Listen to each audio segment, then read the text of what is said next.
I'm not the direct host. Oh, great. Okay, that works. Jay. Thank you. I think you, yeah, that's fine. Okay, so Srimad Bhagavatam, Canto 2, Chapter 3, Verse 9.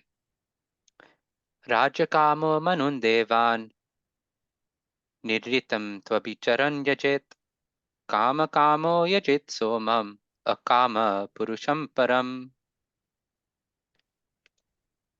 Anybody like to read the word for word?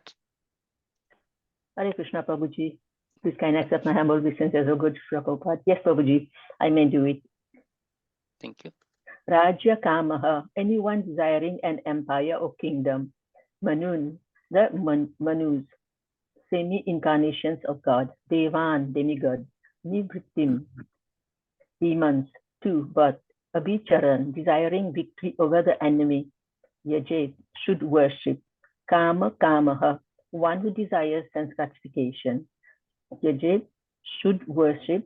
Somam, the demigod named Chandra. Akamaha, one who has no material desires to be fulfilled. Purusham, the Supreme Personality of Godhead. Param, the Supreme. So I continue, Prabhuji? Translation? Sure, and then somebody else can read the purport. That's okay. Okay, thank you. Translation: one who desires domination over a kingdom or an empire should worship the Manus. One who desires victory over an enemy should worship the demons. And one who desires sanctification should worship the moon. But one who desires nothing of material enjoyment should worship the Supreme Personality of Godhead. Hare Krishna. Okay, thank you, Mataji. And we'd like to read the purport. Hare Krishna. Hare Krishna, Prabhuji. Do you want me to read all of it? Yeah. Okay. Purport. For a liberated person, all the enjoyments listed above are considered to be absolutely useless. Only those who are conditioned by the material modes of external energy are captivated by different types of material enjoyment. In other words, the transcendentalist has no material desires to be fulfilled, whereas the materialist has all types of desires to be fulfilled. The Lord has proclaimed that the materialist, who desires material enjoyment and thus seeks the favor of different demigods, as above mentioned, are not in control of their senses, and so give themselves to nonsense. One should therefore not desire any sort of material enjoyment, being sensible enough to worship the Supreme Personality of Godhead. The leaders of nonsensical persons are still more nonsensical because they preach openly and foolishly that one can worship any form of demigod and get the same results. This sort of preaching is not only against the teachings of the Bhagavad Gita or those of the Srimad Bhagavatam, but is also foolish, just as it is foolish to claim that with the purchase of any travel ticket, one may reach the same destination. No one can reach Bombay from Delhi by purchasing a ticket for Baroda. It is clearly defined herein that persons impregnated with different desires have different modes of worship, but one who has no desire for material enjoyment should worship the Supreme Lord Sri Krishna, the personality of Godhead. And this worshipping process is called devotional service. Pure devotional service means service to the Lord without any tinge of material desires, including desires for fruitative activity and empiric speculation. For fulfillment of material desires, one may worship the Supreme Lord, but the result of such worship is different, as will be explained in the next verse. Generally, the Lord does not fulfill anyone's material desires for sense enjoyment, but he awards such benedictions to worshippers of the Lord, for they ultimately come to the point of not desiring material enjoyment. The conclusion is that one must minimize the desires for material enjoyment, and for this, one should worship the Supreme Personality of Godhead, who is described here as Param, or beyond anything material. Sripad Shankaracharya has also stated, Narayana Paro Vikyatat, the Supreme Lord is beyond the material encirclement. Thank you. Okay, thank you to the devotees in Dulya Mataji and Meenakshi Mataji for reading.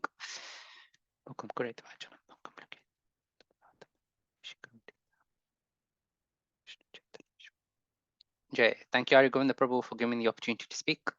today. It's been a while since I've been on, and yeah, hopefully can connect more in the new year.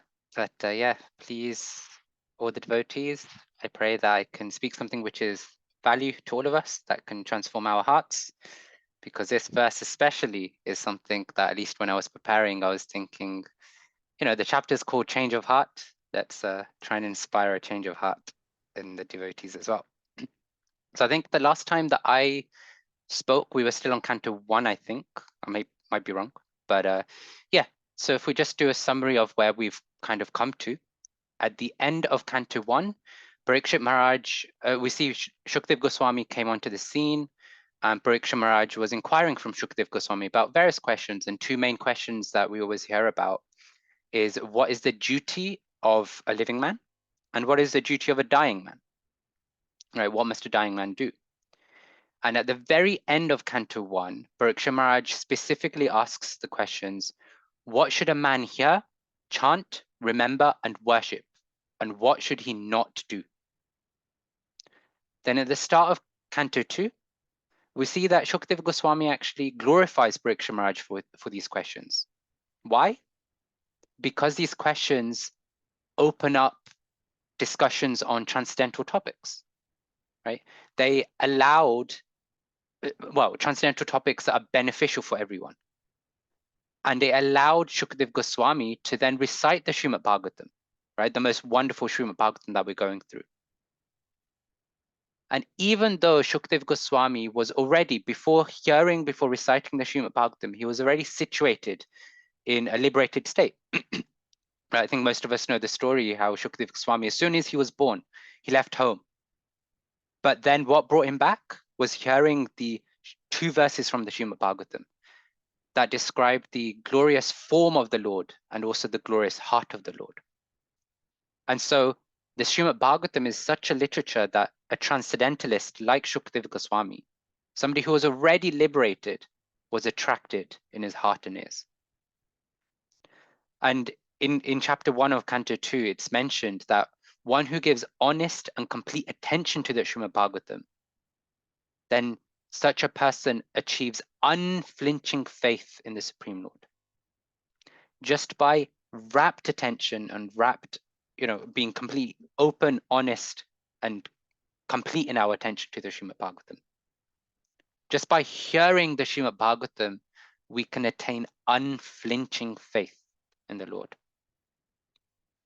So when we approach the Srimad Bhagavatam, when we're hearing to discussions on the Srimad Bhagavatam, when we're reading the Srimad Bhagavatam, we can try to honestly develop this mood, right? This mood of being completely attentive to what we're hearing and reading. And then when we go through the chapters of Canto 2, then we see the first chapter is pretty much dedicated to describe the glories of chanting and the process of meditating on the universal form, right? The Virat Rupa. Because this is the preliminary stage of God realization. One doesn't automatically necessarily come straight to the Krishna form, to the Bhagwan form. But sometimes people need to go through a process of realization. And the first part of that process is appreciating God in his form as the universal form, right? In everything around us. And then in the second chapter, Shukdev Goswami takes that meditation deeper. He goes through the process of serving the Lord as a super soul in the heart, right? And that's elaborately discussed in the second chapter. And Shukdev Goswami gives a hint, gives it like a tinge of worshipping Vishnu or Krishna as the supreme, right? Just near the end, he gives that sort of hint. And then in chapter 3, which we're discussing now, which is entitled Pure Devotional Service, the Change in Heart. In this chapter, worshipping the Supreme Lord Krishna, who's beyond the universal form in terms of realization, who's beyond the super soul in realization. Worshipping Krishna as the Bhagwan, as the ultimate realization of God, is what is established as the focal point. And there are many personalities that are described that we could worship, right? There's, most of us will know, like there's Ganesh, there's Shiva, there's the Ashwini Kumaras. There's so many personalities that we could worship. But in this chapter, Shukdev Goswami really emphasizes on how worship to the Supreme Lord Krishna is the most wonderful form of worship. The glories of chanting, of hearing, of serving the Lord, of remembering the Lord are described with such a strong conviction in this chapter that the sages of Naimisharanya, we haven't got there yet, but we'll go through, later in the chapter, but the sages of Naimisharanya, who are hearing this Srimad Bhagavatam, they say that actually if one's hearing and chanting the names of the Lord, if one is serving the name of the Lord, but they haven't undergone a change in heart, their heart hasn't transformed, then such a person's heart is actually steel framed. Because that's how glorious devotional service is. That if you do even a bit of devotional service and your heart hasn't changed, then your heart is steel framed. And when we look at the process of spiritual culture, that's actually what any spiritual culture is about. It's about instigating this change in heart. It's about instigating a transformation where one realizes and starts to live the eternal relationship with Krishna or with the Lord, with God. In our Gaudiya Vaishnava tradition, we understand that there's a verse in CC, Jivare Swarupa Hoy Krishna Nitya Das, that the eternal position of the living entity is to serve Krishna lovingly. And so whenever we recite any verse, whenever we go through any spiritual text, purport of Srila Prabhupada, we can do a reflection for ourselves. How much are we coming closer to Krishna by reading this verse? What in that verse, what in what we have read is bringing me closer? What have we read that is just enhancing our desire to serve Krishna? How is it helping with that? And ultimately, how is it changing our heart? Is our heart becoming softer to this mood of loving devotional service to Krishna? Are we developing and cultivating this vision, this eternal vision of transcendence? Right? So whenever we read, whenever we hear, one reflection we can always have is, how is this helping me come closer to Krishna? Is it taking me away from the dualities of the world?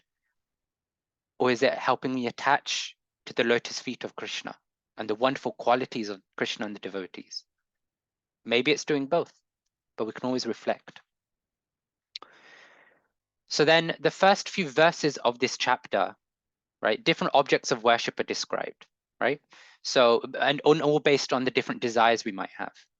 So if you desire power, right, then Shukdev Goswami says worship fire. If you desire long life, good, healthy, long life, then worship the Ashwini Kumaras. Maybe you desire money, right? In this day and age, everybody's after money, bank balance. Then just worship Vasus. But then we come to today's verse, Canto 2, Chapter 3, Verse 9, where the first few lines are still very much related to all these material, worldly desires. But the last sentence is what I'll focus on, which says, quote, "But one who desires nothing of material enjoyment should worship the Supreme Personality of Godhead." Quote. So that's what we'll focus on. Now, many of us know that Krishna in the Vedic literatures, in the Shisha Upanishad, Shisha Upanishad is described as Om Purnam, perfect, complete, right? He's described as a complete whole. He doesn't need anything. He has everything he needs. He's fully self-satisfied. And yet, just for his own desire to enjoy even more, what does he do? He expands his energies to create much more variety. And so similarly, as spirit souls, being parts and parcels of Krishna, our natural inclination is the same. We desire to enjoy. We desire to be satisfied by ever-increasing enjoyment. But all of us living entities who are living in the material world for so many lifetimes, what's happened is our default tendency to enjoy comes from our desire to enjoy the material world. Because we've been conditioned, because we've been living in the world for so long, this material world, our natural tendency is to think that the only way we can enjoy is if we engage ourselves in the material world, if we engage ourselves in trying to manipulate the material energy in a way that can satisfy our desires. And we can see we have so many material desires that we harbor in the heart, right? Whether it's a material desire pertaining to the gross body, things related to the senses, to family, to friends, or it could be pertaining to the subtle body, the mind, this idea of, okay, let me get some name, let me get some fame, let me get some pride, some prestige. All these material desires are there. When we look at most people around us, they work for 8 hours a day, 5 days a week, 45 weeks in a year, for 40 to 50 years of their life. For what? A big 4-bedroom house, a 64-inch TV, a Mercedes-Benz, and a holiday in the Maldives. And that's what they think enjoyment means. I work hard for so many years, and I get to enjoy these small pleasures. But if they stop and reflect, actually at the end of life, none of that is going to go with me. What's going to happen with the house at the end of life? The kids are going to argue about whose share is, who's got the bigger share. The kids will go to court to try and usurp the whole property. The car will get sold because the children want more money. The TV will just go off into, the waste somewhere. And the holidays just become memories. Not for you, but for the family. And even whilst living, all these material enjoyments, all these material desires are susceptible to so much distress for us. Think about this house. You just get the key. So much work is required to fix the house up. You spend weeks, maybe months trying to fix the house up. So much energy, so much stress goes in there. And then finally, when you get the house in shape, you sit down. The water's leaking. If it's not the water leaking, the roof's broken. If the roof's not broken, Mommy, the hot water's not coming. The boiler's stopped working. So much goes into maintaining the house. So much anxiety comes from when you get the house. And you think that's enjoyment. The 64-inch TV. If it's not already smashed by a ball in the house, then after a couple of years, what happens? It becomes out of date, out of fashion. Latest models have come out. The features are old and no longer useful, So then the new desire for a new TV comes. The Mercedes-Benz. You drive it out of the showroom. When you approach a red light, you stop 10 meters from the car in front of you just to make sure that your car is nice, safe, and protected. You wash it every day, you polish it, you clean it every day. But then one accident happens and the car is driven no more. And actually, personal experience, you don't even need a car to have an accident anymore. Even a building can have an accident with your car and can crash your car. We're all searching for happiness, right? We're all searching for a place of belonging, for a sense of satisfaction. But if we're searching for it in material ways, then we're searching for it in the wrong place. Because Krishna describes in the Bhagavad Gita that this world, this place, is dukhalaya mashashvatam. It's a temporary place which is full of misery. And even the so-called drops of honey that we get that gives us a taste for material enjoyment, ultimately they give us suffering in the end anyway. Whether it's because they're temporary or whether it's because they're sources of misery in general. And like I did with the TV, with the car, with the house, we can go through all of our material desires and just see the temporary nature of the enjoyment we get. We get enjoyment, but when we go through it, we see it's so temporary. It's so unfulfilling for the heart, which is why we constantly need new desires, newer and newer things. We search for newer and newer ways to enjoy in the world because whatever enjoyment we get is just not satisfactory for us. But it's almost like Krishna is encouraging our material desires, you know? Because let's think about this. He set up, right? Who set up the material creation, the perfect system? Krishna. Krishna set up this material creation. Within all of the material creation, he set up this material universe that we live in. Right? Through all the Vishnus, he's created this material universe that we live in.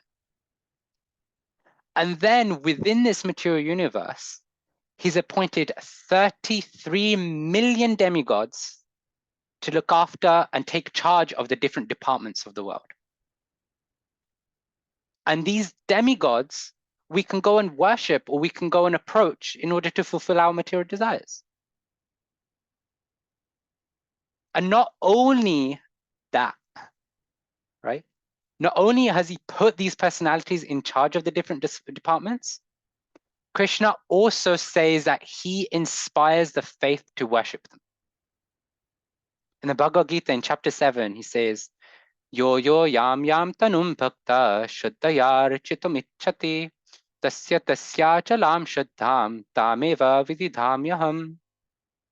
This is from Bhagavad Gita 7:21. Quote, I am in everyone's heart as the supersoul. As soon as one desires to worship some demigod, I make his faith steady so that he can devote himself to that particular deity. So Krishna is saying, if you have a desire to worship this demigod, I will inspire you. I will help you worship them. So has Krishna just created a system which is rigged? Has Krishna just created a system in which we're destined to fail? You know, on the one side, he's saying, you know, this place is dukkhala mishashvatam. It's temporary. It's full of misery. Just do your business and get out, right? Just come to me. But on the other side, he's saying, oh, you have material desires? Here, you know, I'll fan the spark of the material desires.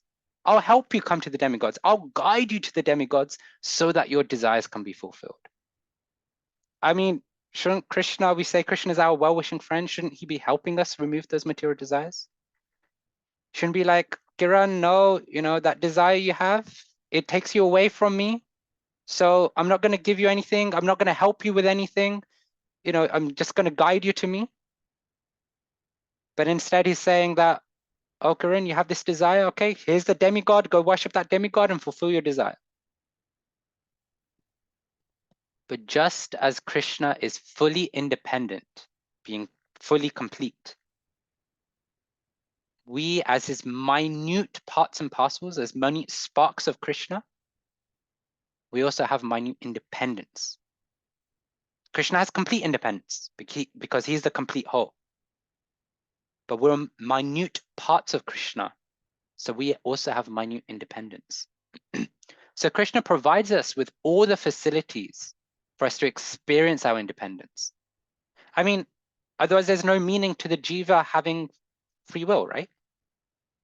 If Krishna doesn't give us the facilities to fulfill our desires, which are independent desires that we've cultivated, then there's no meaning to Krishna giving us free will. If we say, I give you free will, but then I say, but only in this remit, that's not really free will. So Krishna is giving that. If we have no choice in the desires we cultivate, if we have no say in the path that we take, if we have no influence in the future we make, then where's the free will to shape our destiny? Right? So free will is there. A materialist has free will, and a transcendentalist also has free will. But the difference is that the materialist makes choices. He utilizes his free will to make choices to cultivate desires which falls within the jurisdiction of these 33 million demigods. Their desires are something that they could go to the demigods for. But a transcendentalist uses his free will, uses independence to also make choices, to also cultivate a desire. But this desire requires a 33 million and first personality, meaning it requires Krishna himself. A materialist desires to enjoy just as a transcendentalist does. But because a materialist doesn't know any better, they're searching for enjoyment in the material world.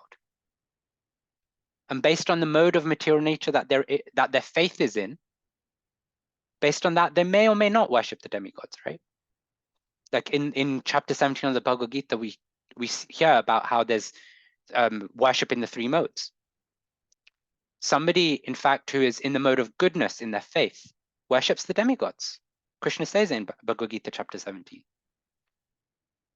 And that such a person is better than somebody who doesn't approach the demigods. Why? Because the demigods are actually considered to be in the mode of goodness because there's recognition of personalities, of how the world is based on higher personalities, more empowered personalities. And these personalities, these demigods, are actually empowered by Krishna to fulfill material desires, to make the material world function. So that's why worship of demigods is actually considered mode of goodness. Right?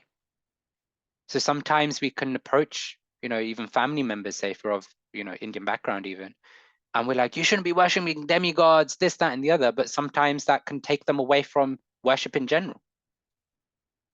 But we can appreciate that they're worshiping in the mode of goodness. Yes, there's mode of pure goodness, worshiping Supreme Personality.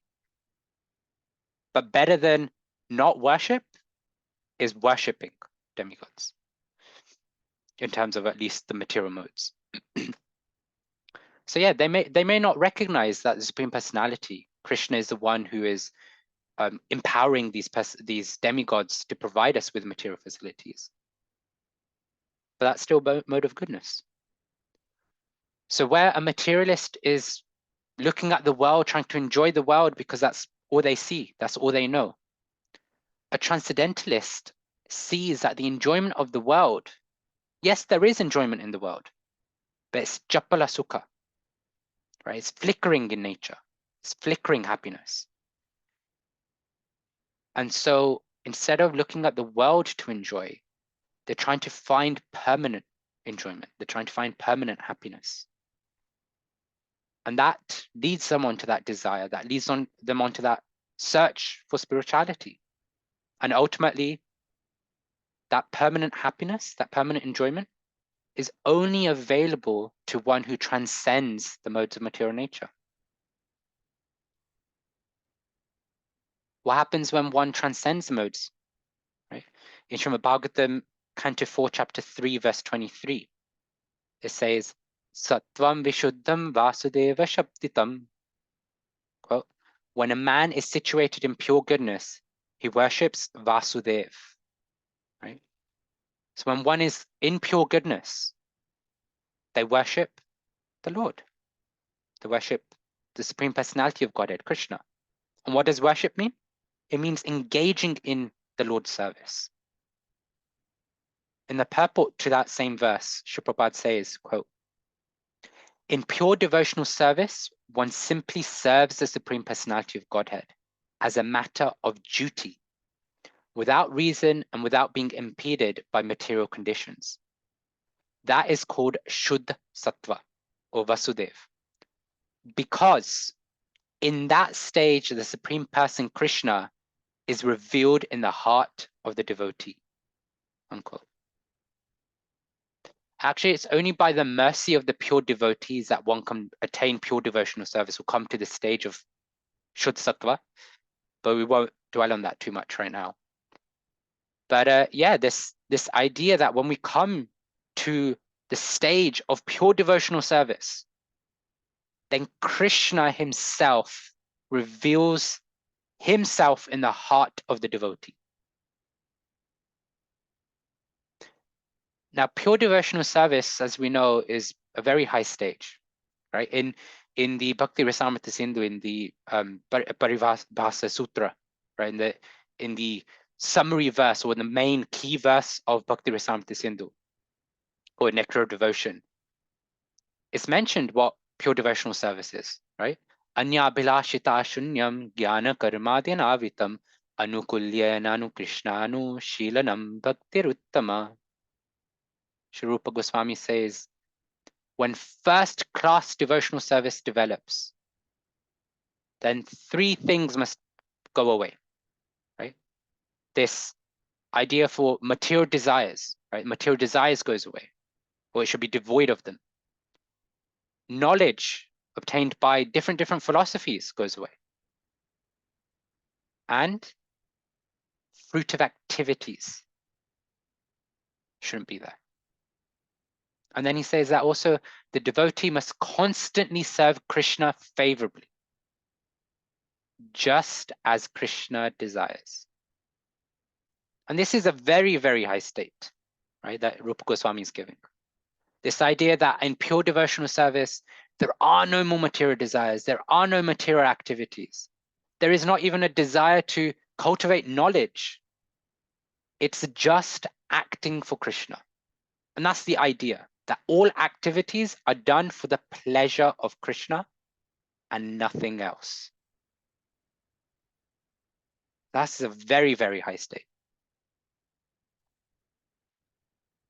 But to help us come closer to that state, we have a very nice phrase from Srila Prabhupada, who references his own spiritual master saying this. Don't try to see God, but act in such a way that God will see you. So we can do a nice little meditation, right? I just talked about how Krishna reveals himself in the heart. Okay, we can see that Krishna is sitting inside the chamber of our heart. Right? Inside our heart, there's a chamber in there where Krishna is sitting. But I don't know about you guys, if I'm sitting in a room and there's nothing to do, it gets pretty boring. So what does Krishna do? He has a nice big plasma TV screen there, or whatever the latest TV screen is. And that TV screen is connected to our senses, to our mind. So just from sitting inside that chamber, he's seeing what's going on. He's seeing, oh, Meenakshi's senses, what's she doing, what she's writing, what is she seeing, smelling, what is she thinking?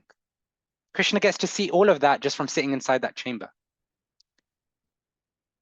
But you know what? He's constantly trying to change a channel. He's trying to flick. But the unfortunate thing that Krishna has is that because he's stuck in this heart, in my heart, he can only see what Bhaja Govindam Das is doing when he's sitting inside this heart. Krishna within Meenakshi's heart can only see what Meenakshi is doing. Krishna sitting in Kiran's heart will only see what Kiran's doing. And of course, we understand that Krishna is all pervasive, so he can see everywhere. But just for helping us with the meditation, the analogy. But yeah, so he only gets to see what we're doing. So we're the only source of entertainment for Krishna in our heart. Now, most of the time, if he had a remote, he'd probably be slamming the remote, trying to change a channel constantly. Because he's bored seeing us do the same thing over and over and over again. He's like, oh, Divyambara Prabhu, or Divyambara Das, you worked 12 hours every day last week just for that promotion.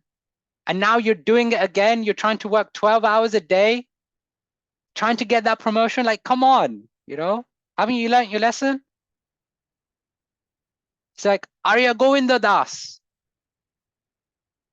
you were walking down the street and you were trying to hit on that lady. But haven't you realized from the past 50 times that every time you get rejected? And you're still trying to see, if you can connect with that woman on the street. Come on, how boring can you be? Have you not realized your lesson? And like this, he's basically forced to watch us do all these stupid things.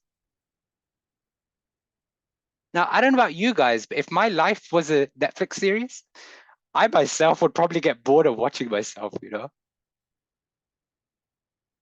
But we're forcing Krishna to watch this. But then you do a small little bit of devotional service. We chant Krishna's names. We hear about him. We read about him. We do some service, right? We engage in Harinam. We engage in book distribution. And then Krishna's right there and he's going, Kiran, you just did some service. He's on the edge of his seat. His eyes are popping out. And he's thinking, wow, Kiran could be engaged in so much nonsense like she's been doing till date, but she's chosen to do something exciting. And then if you have a spiritual master, that spiritual master is sitting in the same room with Krishna in the heart. And then Krishna turns to the spiritual master and nudges him and goes, hey, your son, your daughter, is that him? Is that really him? He's actually trying to demand our attention. He's actually doing something good. And we feel it. We feel, even though externally we may not be blissful, even though externally, we may not feel fully, like we're Krishna conscious. We may not fully feel calm, like everything's resolved, but we feel it in our heart. We feel like something has changed. There's some sort of somebody in the heart has been pacified. Even if externally, even though through our senses, even though we might be doing, the worst rounds ever, but we feel in the heart that actually somebody has just seen and witnessed and they're happy. Even a tiny little bit, we feel it. But what tends to happen is that because we do our rounds so inattentively, because we do the service so badly, we're thinking like, Krishna's not going to be pleased. Nobody's going to be pleased. Even my guru's not going to be pleased. But Krishna's there. He's on the edge of his seat whenever we do anything. Now imagine coming to the stage of pure devotional service, where everything we do is anointed with the love, or with Krishna Prem. Where everything we do and everything we think, everything we say is for the pleasure of Krishna. Then that Krishna who's sitting inside our heart, who's sitting on the edge of his seat just because we've done some devotional service, he's now ready to open the door wide, come out of his room and give us darshan. Remember, I said that Krishna reveals himself in the heart, in pure devotional service. He's compelled, actually. He's sitting inside the heart and he's looking at and hearing at everything we're doing, everything we're saying, everything we're thinking. But eventually there comes a point where Krishna can't tolerate the separation anymore. And so it's like, I'm going, I'm rushing out. He slams open the door of the heart and then he comes rushing out. And then when he sees us there, right, when he sees that we're trying to connect with him in person, with tears gushing from his eyes, he's running towards us, ready to embrace us, ready to hug us, ready to hold us, and ready to take us with him. Now imagine you have, I think I speak for most of us, that we probably have a favorite deities that we connect with very, very much, whoever those deities are. Imagine you haven't seen them for days, let's say weeks, months, maybe years. But imagine finally you get a chance to go to the temple, that temple where your favorite deities are, and you arrive, but the curtains are shut. Heartbroken. So you're like, okay, any minute now the curtains might open. So you wait around 5 minutes, 15 minutes, half an hour, 1 hour's gone by, but the curtains still shut. You don't even see any pujaris around, so you can't even ask anybody. When is the curtain going to open? Just live through the anxiety you would feel by not being able to see them. Right?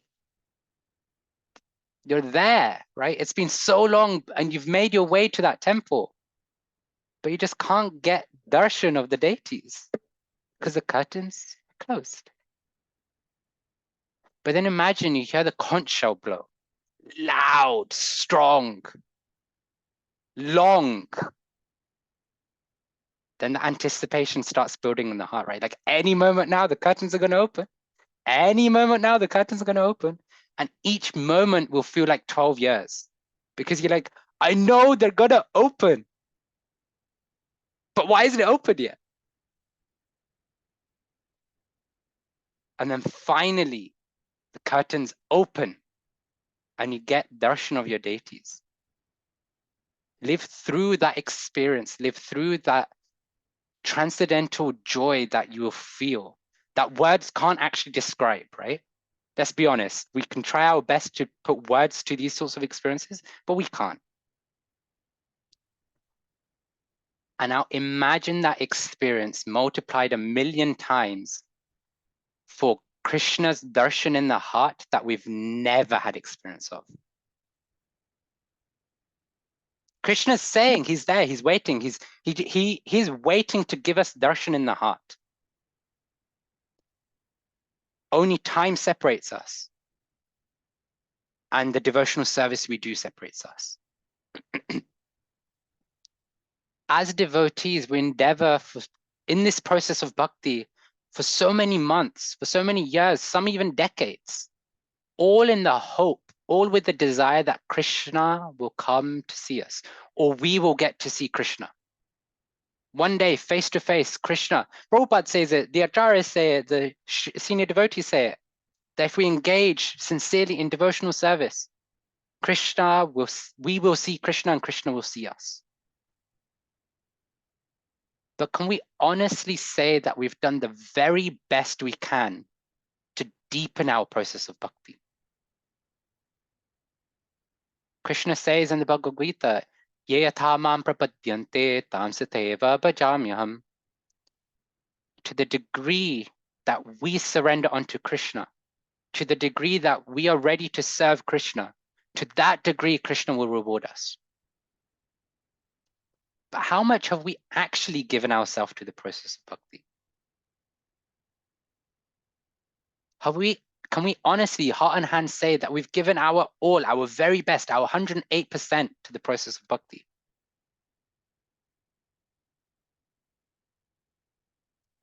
I don't think I can. But to the degree that we do give ourselves to the process, to the degree that we do give ourselves to Krishna, to that degree, Krishna will be sitting on the edge of his seat in the heart, seeing and hearing everything we do. And to that degree, he'll be inclined to run out of the room of his heart, to see us, to hug us, to hold us, to reveal his transcendental form to us. We're dependent on Krishna's mercy. We're dependent on the mercy of the devotees. But we attract that mercy through the sincere and serious endeavor that we put into our bhakti.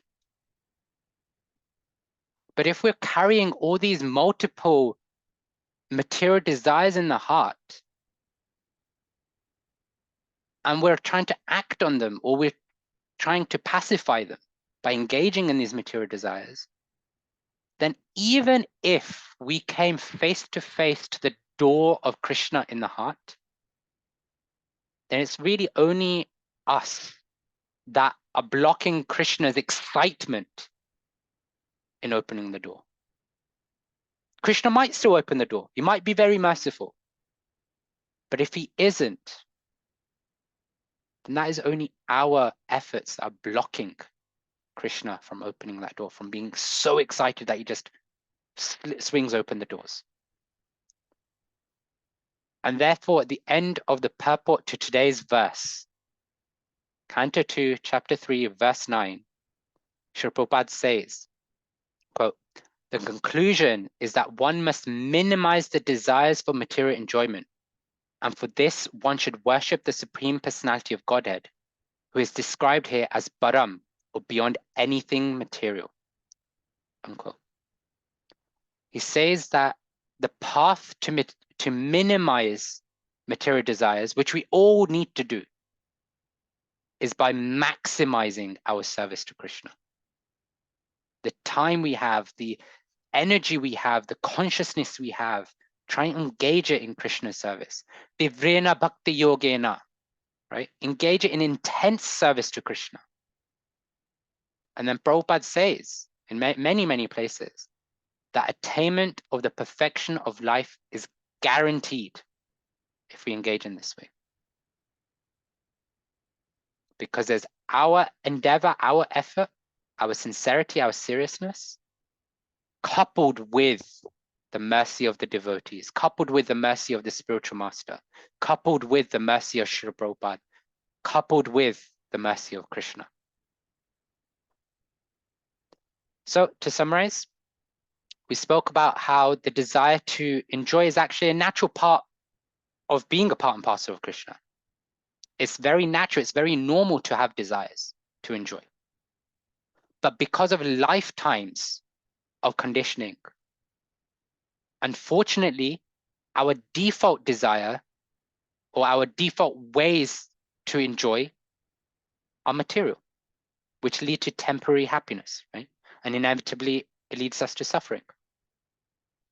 And so a transcendentalist, which is the third point we talked about, a transcendentalist is someone who's seeking not temporary happiness, but permanent happiness, which is attained in the Shuddha Sattva state, in the stage of being of pure goodness and pure devotion, engaging in pure devotional service.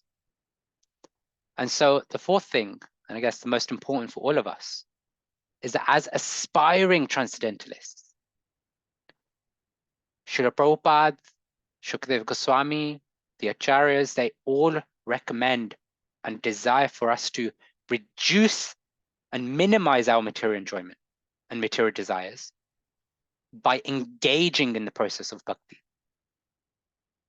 So that one day, Krishna will burst open the doors from the room in the heart and rush to embrace us and rush to give us his divine darshan. So Lenda, Hare Krishna, Krishna Krishna, Hare Hare, Hare Rama, Rama Rama, Hare Hare. Prabhupada ki jai. Yeah. Thank you. Thank you so much, Prabhuji, for this wonderful session. I open up the session for question and answers, comments.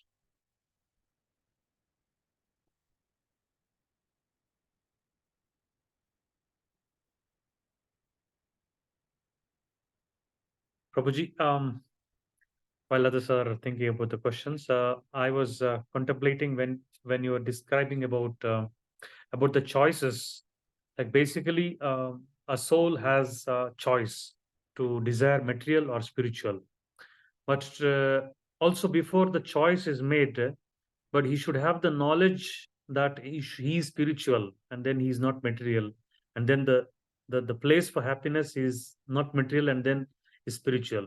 So basically, if we are not having that knowledge, then it becomes difficult to make that choice. So the first is the knowledge, and then the desire, and then application, like applying to reduce the desires, material desires, and to increase the spiritual desires by, of course, devotional service and devotional activities. So these are the type of, in the sense, the methods to achieve the final goal, which is Krishna Prema. So is that the right understanding, Prabhuji?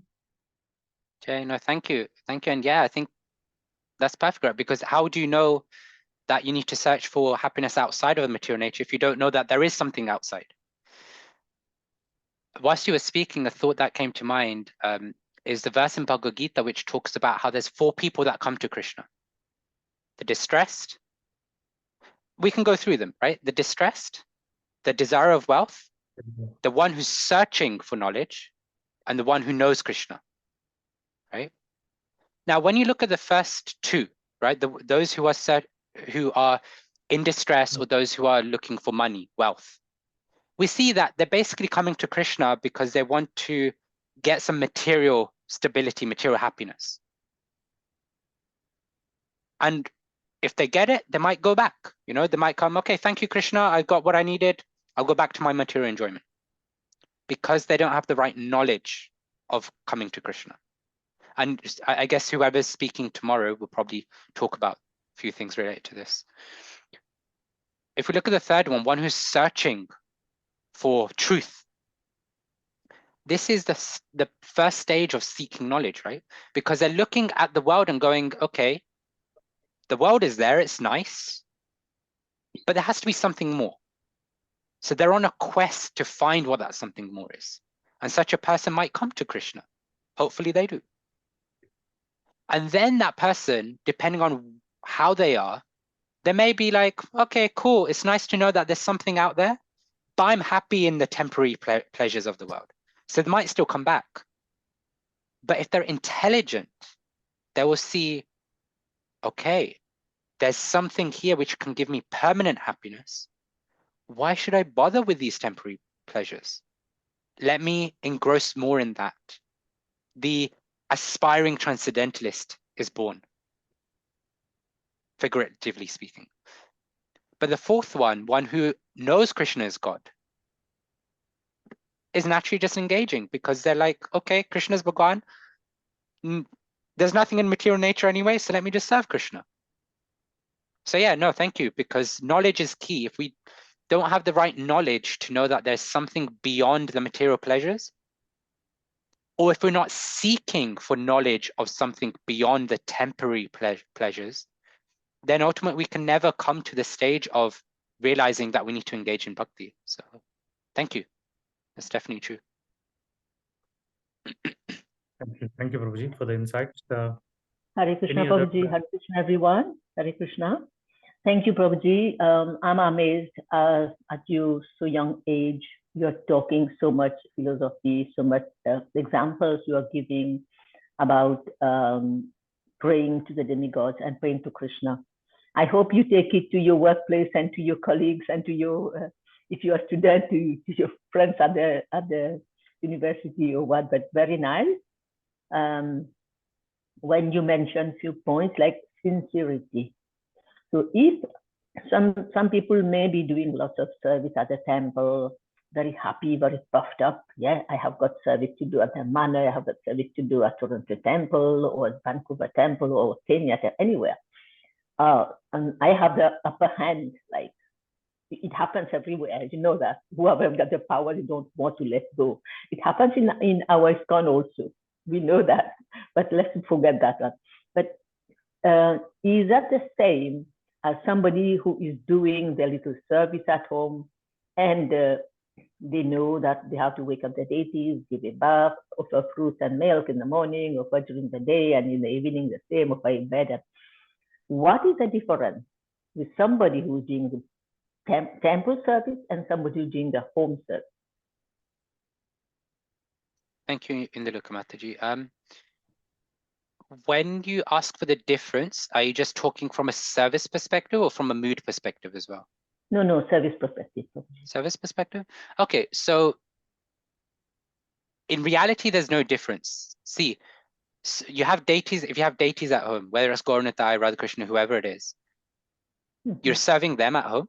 Your home is a temple. Your home belongs to the deities, actually. It doesn't belong to you. So your home is a temple. So if day in, day out, your services are revolving around the deities at home, that is as good as somebody who is serving the physical temple, whether it's the manor, Soho Street, or whatever, congregational temple there is. But reality is 24 hours a day, we're not usually engaged in serving our home deities. Yeah, we don't. Right? So that's why it's good to also engage in congregational service, because there's two things that happen. One is we get the association of devotees in that way, right? Because if we're at home, we only have the family members. They may not be devotees. If they're devotees, great. But we need more than just the family members. Most of us will. And the second is that we experience a variety of services, so that keeps us engaged, that keeps our mind engaged and desiring serving, actually. Because what tends to happen, at least I speak for myself, if I'm engaged in just home services all the time, it becomes very routine, very mechanical. So my senses are engaged in the service, but my mind is not, you see? But when we go to the temple, if we're maybe doing Pujari service at the temple, the same can happen. But because we're around all these other devotees, they're sharing their reflections, they're sharing realizations, like, oh my gosh, you know, like I did this service, and can you just see how Krishna's like earring just like dropped slightly and it kind of fit in place, like, you know, all these things that happen in the temple. Then that inspires our bhakti to go even deeper. So I hope that helps. Thank you, Prabhuji. Thank you, Prabhuji. But you use the word here, mechanical. So, like, suppose take my case. I have my deity at home. Every morning, I will do the same service, right? Wake up the deities, give a bath, and dress, and do arti, and offer, and then cook, and then offer bhoga, and then offer milk, and it goes on. So is that also called mechanical? No, so when I'm speaking mechanical, I'm speaking more in terms of consciousness, right? Okay. So if you're engaging in all those activities, routine in service is good also, yeah? But if routine just becomes a routine of the hands and the legs, then that's mechanical. But if as part of your services, when you're, you know, waking up the deities, when you're dressing them, when you're offering them milk, etc., you're actually able to think of Krishna. You're actually able to meditate, like, wow, you know, I'm actually serving Krishna at home. I'm offering milk to Krishna. Then, honestly speaking, keep continuing. Thank you, Prabhuji, because I hear this word mechanical sometimes and it creates doubt in my head. Is this mechanical that I'm doing? Because I'm doing with love. You know I have to be clean. I have to make sure nobody's touching the paraphernalia of the Lord. I don't have a bath yet. No, nobody is coming near me. All these things are there. But yes, thank you, Prabhuji. Thank you so much. All I can Very say, nice. Indulekha Mataji, is please pray that even a small part of that love that you have when you're serving the deities, that I can also get some. Oh, you do have them, Prabhuji. You are sharing it with everybody. Actually, the other day I was listening to one of your class that you gave, I think in Dharmendra Prabhu class, you know? Yeah. Yes. So I went back and I like listening. I like listening to my own classes also, and I listening to, and I was just like mesmerized. Look at this young person, how much knowledge he has got, and he's sharing to all of us. Thank you so much, Prabhuji. Thank you. Hare Krishna. Hare Krishna. I think we had a question from K. Digambar. Hare Krishna Mataji. Hare Krishna Prabhuji. I just have a little question. Talking about desire. So if someone has a like, can one have like one desire that is connecting you to Krishna? Like a desire that connects you to Krishna? Yeah, so if we look at the translation of the verse again, just the last line, the one who desires nothing of material enjoyment should worship the Supreme Personality of Godhead, right? And in the purport, when Sri Prabhupada's talking about this desire, this nothing material, he's talking about material desires. Material desires entangle us in material nature, but spiritual desires where we want to connect with Krishna, where we want to take our bhakti, our own love, devotional service deeper, that is actually a very good desire to have. That is a permanent, actually it's a constitutional position, right? Like I mentioned at the start, Jivara Swarupahai Krishna Nityadas. We're eternally servants of Krishna. And if our desire is to realize that position, we hear it all the time. It's theory for all of us on this call.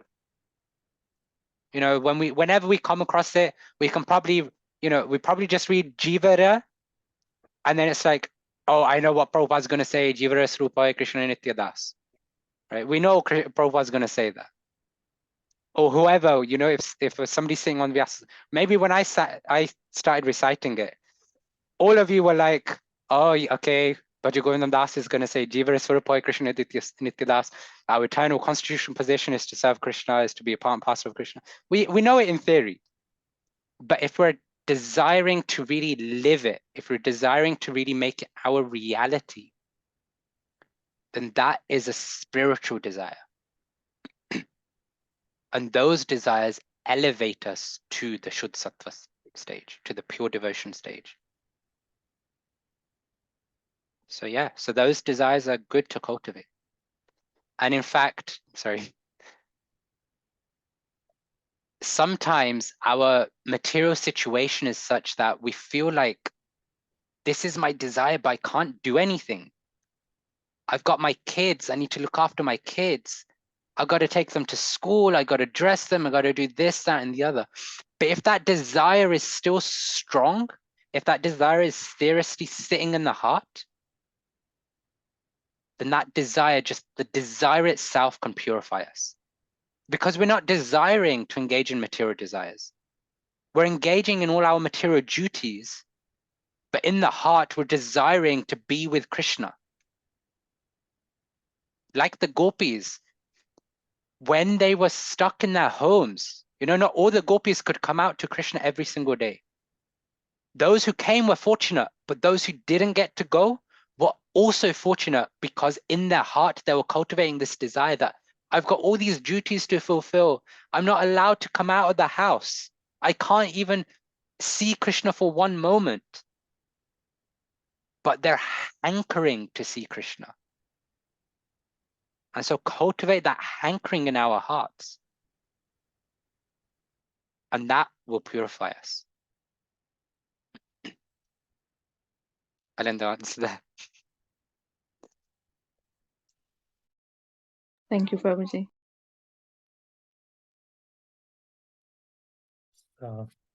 Thank you, Prabhuji, for those insights. Hare Krishna, we have exhausted the time.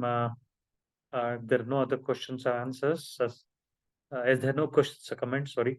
Can I request Induleka Mataji to end the session? Hare Krishna. Hare Krishna, Prabhuji. Thank you. Thank you so much, Prabhuji. You gave us lots of practical examples that we can use in our daily life. Lots of thinking here that we need to keep thinking about what you have said about all the material desires, change our desires from material to spiritual, and lots of other things to take away. So thank you so much. And please do come back. I love your class very much. So please do come back. And I will request everyone to unmute and we will chant the Maha Mantra to glorify Bhaj Govinda Prabhu. So let's unmute. Hare Krishna, Hare Krishna, Krishna Krishna, Hare Hare, Hare Rama, Hare Rama, Rama Rama, Hare Hare. Vanchakalpatarubhyasya kripa sindhubhaiva cha patitanam pavanebhyo vaishnavebhyo namo namaha. Grantaraj Srimad Bhagavatam ki jai, Ananda Koti Vaishnava Vrindi ki jai, Srila Prabhupada ki jai, Shri Bhaja Govindam Das Prabhuji ki jai. Hare Krishna. ISKCON Elder ki jai. Jai. Hare Krishna. Hare Krishna. Thank you, Prabhuji. Thank you, Prabhuji. Thank you, Prabhuji. Thank you. Hare Thank you, Krishna. Prabhuji. Hare Krishna. Thank you, Hare Krishna.